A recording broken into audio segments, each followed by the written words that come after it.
नमस्कार, स्वागत है आपका मुनाफे की मंडी में, जहां हम आपको कमोडिटी मार्केट की तमाम बड़ी खबरों का अपडेट तो देते ही हैं, साथ ही आपके लिए इंट्राडे पोजीशनल लॉन्ग टर्म के हिसाब से भी कॉल देते हैं। साथ ही आपको हाजिर बाजार की खबरों के साथ देश भर के मंडियों का अपडेट लेकर आते हैं। लेकिन सबसे पहले आपको अपने मेहमानों से परिचय करवा दें। हमारे साथ केडिया कमोडिटी के एमडी अजय केडिया हैं, भाविक पटेल हैं ट्रेडबुल सिक्योरिटीज से, दिव्या गगलानी है एक्सिस सिक्योरिटीज से, जिगर त्रिवेदी है रिलायंस सिक्योरिटीज से। आप सभी मेहमानों का बहुत बहुत शुक्रिया। शुरुआत केडिया जी सबसे पहले और एमसीएक्स की खबर के साथ। एमसीएक्स में ट्रेडिंग में जो ये देरी हो रही है, बार बार वो कम्युनिकेट कर रहे हैं। शुरुआत पहले बताया उन्होंने कि 10 बजे ट्रेडिंग की शुरुआत होगी, ठीक है। उसके बाद उन्होंने 11 बजे टाइम कर दिया, फिर अब 1 बजे।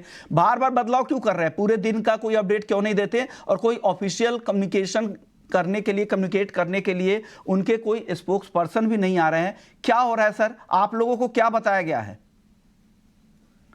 तो शुभम जी, डेफिनेटली आज काफी इंपॉर्टेंट डे रहा है, बिकॉज मॉर्निंग में ही हमने देखा था ये ग्लिच हुए हैं। नो डाउट इससे पहले भी हमने देखा था कि जब से हमने नए सॉफ्टवेयर पे शिफ्ट हुए हैं, एमसीएक्स और टीसीएस पूरी कोशिश कर रही है कि इस चीज को स्ट्रीमलाइन किया जाए, और काफी हद तक हो भी गया था। बट आज मॉर्निंग से हमने देखा कि फाइल अपलोडिंग में कुछ डिले के अपडेट्स आए थे, जिसके बाद प्रिकॉशनरी 1 घंटे से टाइम पोस्टपोन कर दिया गया था, जो 9 के बजाय 10 था। बट अभी भी रिजॉल्व हुआ नहीं। हाँ, नो डाउट कुछ ऐसे कंफर्म कम्युनिकेशंस नहीं आया हुआ है अभी तक एक्सचेंज से। खाली हमारे पास भी जो सर्कुलर या अपडेट्स आए हैं, जहाँ पे revision of time technical glitch के नाम से आया गया है, जिसकी वजह से अभी भी मार्केट में थोड़ी सी क्लियरिटी नहीं है। बट अभी जो लास्ट अपडेट आया हुआ है उसमें यही बताया है कि 1 बजे तक ये टेक्निकल ग्लिच क्लियर हो सकता है। बट मॉर्निंग में हमने देखा कुछ फाइल्स को लेकर कुछ चिंता बनी हुई थी, जिसके चलते ये डिलेमेंट आज होता हुआ दिखाई दे रहा है। केडिया जी, एक और सवाल, जो नॉन एग्री मार्केट में ट्रेड कर रहे होंगे उनके लिए क्या और विकल्प है? क्या एनएससी के प्लेटफॉर्म पे उतनी लिक्विडिटी है, या लोग उस वॉल्यूम के साथ वहां पर ट्रेड करना पसंद करते हैं, या उनको इंतजार रहेगा जब एमसीएक्स खुलेगा तो यहीं पे ट्रेड करेंगे? देखिए, इस चीज को सेबी ने भरपूर पहले से ही देखा था, और हम जानते हैं कि अदर एक्सचेंजेस पे भी काफी कमोडिटीज ऑलरेडी लिस्ट की हुई है। खास करके अगर हम एनएससी की बात करें तो वहां पे एक्टिवली अगर हम देखें तो एनर्जी फ्यूचर्स और बुलियन फ्यूचर्स दोनों ही एक्टिवली ट्रेड कर रहे हैं। खास करके ऑप्शंस में लिक्विडिटी काफी अच्छी है, कच्चे तेल और नेचुरल गैस में, जहां पे मुझे लगता है एक अपॉर्चुनिटी बनती है, क्योंकि ओपन इंटरेस्ट और वॉल्यूम्स भी स्लोली एंड स्टडीली पिकअप करे, जहां तक मैं देख पा रहा हूँ। फरवरी ओपन इंटरेस्ट में अगर खाली मैं 6000 के पुट की बात करूं तो वहां पे लगभग 2000 लॉट का काम हुआ भी है, और ओआई भी धीरे धीरे बढ़ते दिखाई दे रही है। तो आई थिंक रेगुलेटर ने इस चीज को पहले ही देखकर सभी एक्सचेंजेस के अंदर अपॉर्चुनिटी इक्वल रहे कि इनकेस अगर कोई टेक्निकल ग्लिच जैसे आज हुआ है ऐसा आता है, तो जो व्यापारी है या ट्रेडर्स है उनको अपॉर्चुनिटी मिस नहीं हुई। इसके चलते एनएससी पे है, बीएससी पे है, बट एनएससी पे हम देखते हैं तो एनर्जी और बुलियन एक्टिवली ट्रेड कर रहे हैं, जहां पे पार्टिसिपेट किया जा सकता है। वॉल्यूम और ओआई ठीक ठाक है, किया जा सकता है पार्टिसिपेशन। ओके, आप क्या जिगर, आप इस पे क्या कहेंगे? जो ट्रेडिंग की जो दिक्कतें हो रही है, आपके जो पार्टिसिपेंट्स होंगे रिलायंस सिक्योरिटीज वगैरह से, उनका रिएक्शन क्या है, और आप लोगों को क्या कम्युनिकेट एक्सचेंज की तरफ से किया गया है?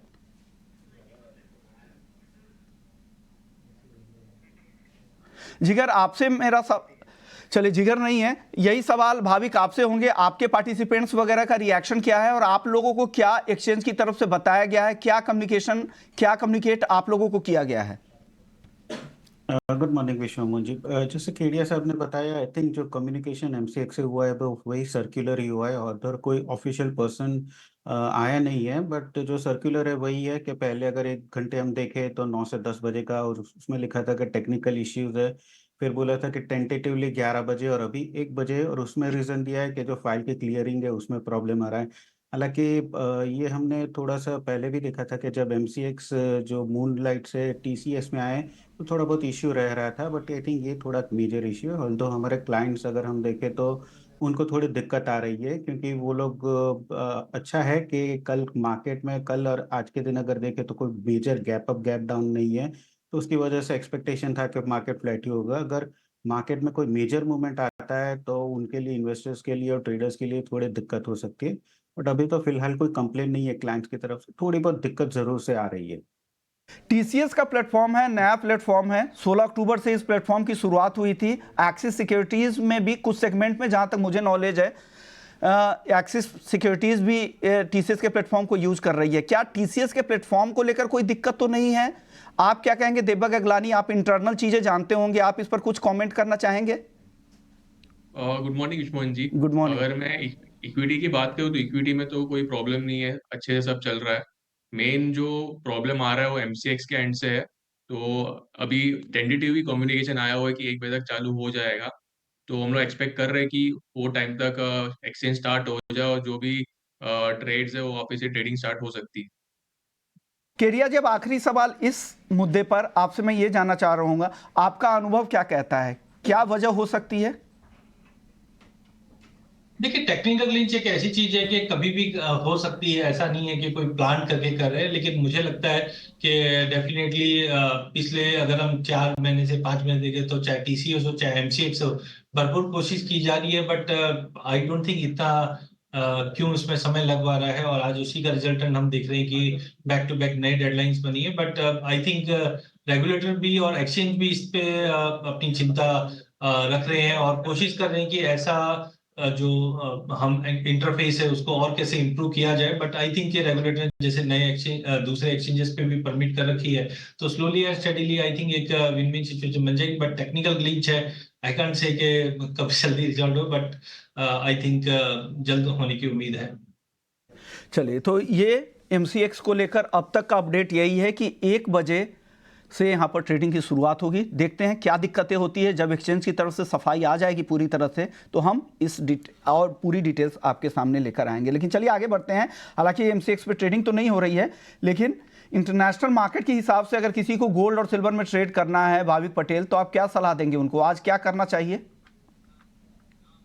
देखिए, आज यूएस का जो महंगाई के आंकड़े आने वाले हैं रिटेल का, वो बहुत इम्पोर्टेंट है। हालांकि आई थिंक मार्च 2021 के बाद पहली बार अगर आता है तो 3% के नीचे आएगा, जो फेड के लिए तो एटलीस्ट अच्छा ही है। बट अगर इंटरनेशनल मार्केट में देखें तो कल के बाद 2020 के करीब ही गोल्ड चल रहा है। तो आज के दिन अगर देखें तो मुझे नहीं लग रहा है कि इन्फ्लेशन डेटा से पहले कोई बड़ी मूवमेंट आएगी या कोई बड़ा कोई रखेगा भी नहीं पोजीशन, क्योंकि आज के डेटा बहुत इंपॉर्टेंट है। अगर महंगाई एक्सपेक्टेशन से कम आती है तो वापस जो रेट कट है उसकी एटलीस्ट मई में प्रोबेबिलिटी बढ़ जाएगी, और सोने और चांदी दोनों में हम तेजी देखने को मिल सकते हैं। बट ओवरऑल आई थिंक आज के दिन वेट एंड वॉच रहेगा। मुझे लग रहा है कि एक बार रिटेल इन्फ्लेशन का डेटा आता है उसके बाद एक नई पोजीशन ले सकते हैं। केरिया जी, आप क्या सलाह इस पे देंगे? गोल्ड सिल्वर को लेकर आज एक अहम डेटा भी है सीपीआई इन्फ्लेशन के, उसके बाद रिटेल महंगाई के नंबर्स के बाद इसमें नई रणनीति बनाएंगे या अभी कुछ ट्रेड आप देंगे? देखिए, अगर सबसे पहले अगर हम बुलियंस की बात करें तो मैंने पहले भी कहा था कि मुझे नहीं लगता एज ऑफ नाउ कोई भी चीज मेजर सपोर्टिव बुलियंस के लिए रहेगी, क्योंकि दिसंबर में हमने देखा कि नवंबर के फेड के अपडेट के बाद ये उम्मीद लगी हुई थी कि मार्च में रेट कट आ जाएगा। बट जिस ढंग से सीएमई फेड टूल बता रहा है कि मार्च में कोई प्रोबेबिलिटी नहीं दिख रही। इनफैक्ट मई में अगर हम देखें तो अभी 50% के आसपास की प्रोबेबिलिटी बन रही है कि रेट कट किया जाए। तो अनलेस एंड अनटिल कोई फर्म डिसीजन नहीं आता है, मुझे लगता है सोने में गिरावट का रुख कायम रहेगा। इंटरनेशनल में 2060-70 का लेवल जब तक ब्रीच नहीं करता है, नीचे में हम 2020 का लेवल तोड़ के 1970 तक के लेवल हम गोल्ड में देख पाएंगे। डोमेस्टिक मार्केट में भी हमने देखा पहले 64 फिर 63, तो जब तक 63,000 या 62,800 के ऊपर नहीं जाता है, मुझे लगता है कि नीचे में 61,000 तक के भी लेवल हम सोने में देख पाएंगे। बट पर्टिकुलरली इंट्राडे की बात करें तो डेफिनेटली मुझे लगता है कि 62,200 250 की रेंज में अगर ओपन होता है 1 बजे के करीब, वहां पे बिकवाली करके चलिए। इमीडिएट टारगेट 61,900 का रहेगा सोने में, और चांदी में भी गिरावट का रुख ही रहेगा। जो स्क्रीन पे भाव दिख रहे हैं आपको, वो कल का क्लोजिंग भाव है रात के 11:30 बजे का। आज अभी तक भाव कोई अपडेट एमसीएक्स पर नहीं हुआ है। जिगर भी हमारे साथ है। जिगर, जो ये ट्रेडिंग नहीं हो रही है, आप लोग रिलायंस सिक्योरिटीज के आपके पार्टिसिपेंट्स का रिएक्शन क्या है, और आप लोगों को किस तरह की चीजें बताई गई है एक्सचेंज की तरफ से, क्या जानकारी मिली है आप लोगों को? तो good morning. Good morning, and अगर मैं क्लाइंट्स की बात करूं तो हाँ, कंफ्यूजन यहाँ पे भी है कि मार्केट 2 बार ओपन होने की एक नोटिस आने के बाद वापस से अब 1 बजे मार्केट ओपन होगा, जिसकी गुंजाइश है। सो कंफ्यूजन ट्रेडर्स में भी है, और आई थिंक हमें यही बताया गया है कि will start very soon, and technical glitch है, will solve it very soon, और we are also waiting for some official explanation. अगर मैं यहाँ ट्रेड की बात करूं, गोल्ड सिल्वर की हालांकि बात हो रही है, मुझे लग रहा है कि पोजिशनली गोल्ड सिल्वर तो यस सेंटिमेंट बेरिश ही है। चाइना में ल्यूनर न्यू ईयर भी चालू हो चुका है एंड अगर हम वॉर प्रीमियम की बात करें वो भी मार्केट में देखने को नहीं मिल रहा है। यही चीज रिफ्लेक्ट हो रही है चाहे वो एसपीडीआर गोल्ड ईटीएफ हो या आई शेयर सिल्वर ट्रस्ट हो। डॉलर इंडेक्स कंफर्टेबली ट्रेड कर रहा है 104 के आसपास। 10 ईयर बॉन्ड यील्ड भी 4.1820 के आसपास पॉजिटिवली ट्रेड कर रहा है। मुझे यहाँ पे पोजिशनली कोई संकेत नहीं मिल रहा है कि गोल्ड एंड सिल्वर में लॉन्ग किया जा सकता है। हालांकि इवनिंग सेशन में आज यूएस से इंपॉर्टेंट डेटा आने वाला है that will have an impact on dollar index and gold and silver also. Technically मुझे चार्ट पे लग रहा है सिल्वर बहुत ही अच्छा, मुझे लग रहा है यहाँ मार्च वायदा 71,000 के आसपास शाम के सेशन में अगर मिले, one can go long with the stop of 70,800 and 71,450। यहाँ पे स्टॉप लॉस लेके सिल्वर में लॉन्ग किया जा सकता है। ये जी आप बताइए क्रूड में क्या करना चाहिए आज, किस तरह की चाल आपको दिख रही है? एमसीएक्स पे अभी तो हालांकि उस तरह की रणनीति बनाना मुश्किल होगा क्योंकि बाजार ही नहीं खुला है यहाँ पर। इंटरनेशनल मार्केट को देखकर बताइए किस तरह की रणनीति बनाए जब 1 बजे अगर बाजार खुलता है तो। बिल्कुल विश्वनाथ जी, मुझे लगता है कि अगर कच्चे तेल की बात करें तो मार्केट टग ऑफ वॉर में अटक चुका है क्योंकि सप्लाई साइड अभी भी हम देखें जियोपॉलिटिकल टेंशन प्राइसेस को सपोर्ट कर रहा है। इनफैक्ट कल एक डेटा आया था चाइना से इलेक्ट्रिक व्हीकल सेल्स का जो काफी बड़ा सर्ज दिखा रहा है। ये कहीं ना कहीं चाइना की तरफ से जो एनर्जी की डिमांड है उस पर भी इम्पैक्ट डालता हुआ दिखाई देगा। इंटरनेशनल मार्केट में तो आज मार्केट सीमित दायरे में है, बट जिस ढंग से मैं एनएससी में फ्यूचर देख पा रहा हूँ जो करीबन 6380 के करीब ट्रेड कर रहा है, डेट मींस मार्केट आज पॉजिटिव ही रहने की उम्मीद है। तो मुझे लगता है आज कच्चे तेल में अगर देखा जाए तो एनएससी के ऊपर भी ट्रेड किया जा सकता है जहां पे 6340 के करीब लेके चलना चाहिए। 6250 का स्टॉप लॉस रखिए। 6450 तक के लेवल हम एनएससी क्रूड फ्यूचर में देख पाएंगे। दिव्या आप फटाफट से क्रूड में बता दीजिए क्या करना चाहिए जो क्रूड के ट्रेडर्स हैं उनको, क्या वो एनएससी पे जाके ट्रेड करे आज क्रूड में? एनएससी में हमें ज्यादा ट्रेड करते नहीं क्योंकि वहां पे जो वॉल्यूम है काफी थिन है, पर अगर एमसीएक्स में अगर ओपन होता है तो मैं उसका आपको व्यू दे सकता हूँ क्योंकि मैं कच्चे तेल की बात करें तो लास्ट 6 दिन से हमें एक पॉजिटिव क्लोजिंग देखने मिल रहा है। जो नाइमेक्स है इंटरनेशनल मार्केट ऑलमोस्ट $77 पे 2 मंथ का हाई हमें देखने मिला है। न्यूज फ्लो जो भी आ रहा है एज ऑफ नाउ मिक्स आ रहे हैं। एक तरफ से डिमांड कंसर्न भी है चाइना के और जो सप्लाई कंसर्न भी है because of the geopolitical tension. अभी as of now air strike हुए गाजा पट्टी पे इसराइल की तरफ से, तो प्राइजेस को जो है वो सपोर्ट दे रहा है। पर मेरे हिसाब से 6400 का एक स्ट्रॉन्ग रेजिस्टेंस जोन है एमसीएक्स के अंदर। अगर ये रेट अगर आसपास के आसपास ओपन होता है तो वहां पे सेल करके चल सकते हैं। स्टॉप लॉस हम 6460 का रखें और टारगेट नीचे में 6320 का मेंटेन करें। चलिए वक्त है ब्रेक का। ब्रेक पे जाने से पहले क्रूड में ऑप्शंस की रणनीति है जिगर के पास। जिगर आप बता दीजिए फटाफट से आज बाजार खुलने के बाद क्रूड एमसीएक्स पर किस तरह से ऑप्शंस में ट्रेड करें? विश्वमोहन, अगर आज बाजार खुलने के बाद सेंटीमेंट पॉजिटिव है तो 6400 के कॉल ऑप्शन 14 फरवरी के तकरीबन 50 रुपए के आसपास बाय करके चले। 35 स्टॉप लॉस, 80 टारगेट। बात कर लेते हैं जीरे की जहां पर तेज गिरावट दिख रही है। शुरुआती कारोबार में तो 5% तक की भी गिरावट दिखी थी, अभी भी 4% नीचे है, 25,500 रुपए के नीचे। बात करने के लिए हमारे साथ किशोर शाह हैं, ऊंझा के मसाला के कारोबारी है। किशोर जी क्या हो रहा है जीरे में, कितनी गिरावट और बाकी दिख रही है आपको यहाँ पर? गिरावट तो अभी शुरू हुई है समय सर। तो कहां तक जा सकता है? क्या 20,000 भी दिखेगा क्या जीरे में? हाँ, जीरा लॉन्ग टर्म में 20,000 भी दिखेगा, 20,000 के नीचे भी चला सकता है, ऐसी कोई बड़ी बात नहीं है। तो इस साल जो क्रॉप है वो बम्पर क्रॉप है। रिकॉर्ड तौर तो बुआई हुई है, हाईएस्ट बुआई हुई है 12.5 लाख हेक्टेयर के ऊपर, जो कभी नहीं हुई थी। ओके। क्रॉप भी रिकॉर्ड बम्पर ही आएगी क्योंकि मौसम इस बार बहुत ही अच्छा बना हुआ है। आगे जाके मंदी तो और गहराएगी, मंदी बनेगी। लेकिन मैं आपको ये जो अभी जो मंदी आ रही है ये मंदी रहेगी अप टू फेब एंड तक। 10 मार्च के बाद फिर वहाँ पूरे इंडिया की डिमांड आएगी, एक्सपोर्ट की भी डिमांड आएगी, तो वहां जाके बाजार वापस थोड़ा बहुत सुधरेगा। और आगे जो नई जो मंदी आएगी वो आएगी 20 अप्रैल के बाद। ओके। यानी कि 10 मार्च से लगा 20 अप्रैल के दिन एक डिमांड का जोन रहेगा और वहाँ बाजार वापस थोड़ा बढ़ सकता है, जो घटे उससे थोड़ा बहुत तेजी आएगी और आगे जाके लॉन्ग टर्म में वापस मंदी आएगी। ओके। अगर आपको खरीदना होगा तो किस भाव पे खरीदेंगे जीरे को? जीरा खरीदने के लिए बेस्ट टाइम रहेगा सर 225-30 रुपए के आसपास। ओके, 225-230 यानी 22,500 से 23,000 के आसपास। हाँ जी। ओके। धनिया में बताइए सर, धनिया में क्या हो रहा है? धनिया खरीदे क्या? धनिया भी आप देखो कि 70-72 के आसपास खरीद सकते हैं। अगर अभी यहाँ से 2-3 रुपए की रिस्क, ज्यादा रिस्क नहीं है, 70 खरीदे तो वहां भी एक बार धनिया भी 90 रुपए आसपास ट्रेड करके दिखाई देगा आज जाके। ओके, शुक्रिया किशोर जी, आपने वक्त निकाला। you. क्या स्थिति है और कब से आपको खरीदारी करनी है और भाव नीचे कहाँ तक आ सकता है, ये अपडेट आपने दे दिया। डिमांड की स्थिति कब से सुधरेगी, कब से अच्छी डिमांड आएगी, ग्राउंड को लेकर आपने बता दिया। अब भाविक आप बताइए, मसालों में क्या करना चाहिए? देखिए, मसालों में अगर देखें तो अभी भी चौतरफा हमने बिकवाली देखने को मिली, खास करके जीरा में और हल्दी में। और देखिए अभी माल भी शुरू हो गया है मार्केट में आने के लिए, तो वो भी एक सेलिंग प्रेशर बन रहा है। और अगर डिमांड देखें तो डिमांड इतनी है नहीं। तो आई थिंक जीरा में तो ऑलरेडी काफ़ी करेक्शन हो चुका है, जैसा भी बताया, और भी है। बट मुझे लग रहा है कि हल्दी में एक बार सेल करके चल सकते हैं। 14,950 से 15,000 के करीब में अप्रैल कॉन्ट्रैक्ट, नीचे 14,300 के टारगेट के लिए, और स्टॉप लॉस रख सकते हैं 15,400 का। तो हल्दी में मेरी बिकवाली की राय होगी। ओके, हल्दी बेचने की सलाह आपकी है, ये मुनाफा वसूली आगे फिर से बढ़ सकती है। केडिया जी, आप बताइए क्या करना चाहिए मसालों में आज? देखिए, मसालों में सबसे पहले अगर जीरे की बात करें तो मुझे लगता है जो बम्पर क्रॉप या डबल क्रॉप की बात है वो ऑलरेडी हम देख चुके हैं, जिसकी वजह से ही 65,000 से भाव टूटकर लगभग हमने 25,000 का भाव देखा। तो करंट लेवल से शॉर्ट की सलाह है। गिरावट क्यों आई है? बिकॉज जो अभी हम रमजान की डिमांड को देख रहे थे, 14 जनवरी से खिला था, जिसके चलते हमने 28.5 के आसपास का भाव भी जाते हुए देखे थे। अब वो रमजान डिमांड खत्म होते हुए दिखाई देगी, क्योंकि 13 तारीख हो चुकी है, जिसकी वजह मार्केट में फॉल बैक आया है। फिजिकल मार्केट अभी भी थोड़ी जगह पे प्रीमियम्स पे ट्रेड करे, क्योंकि पुराना माल अभी भी अवेलेबल नहीं है, नए माल आने में टाइम है। तो जीरे में मुझे लगता है कि प्राइजेस बेस जरूर बनाएगा 23,500 के आसपास, बट करंट लेवल से शॉर्ट की सलाह नहीं है।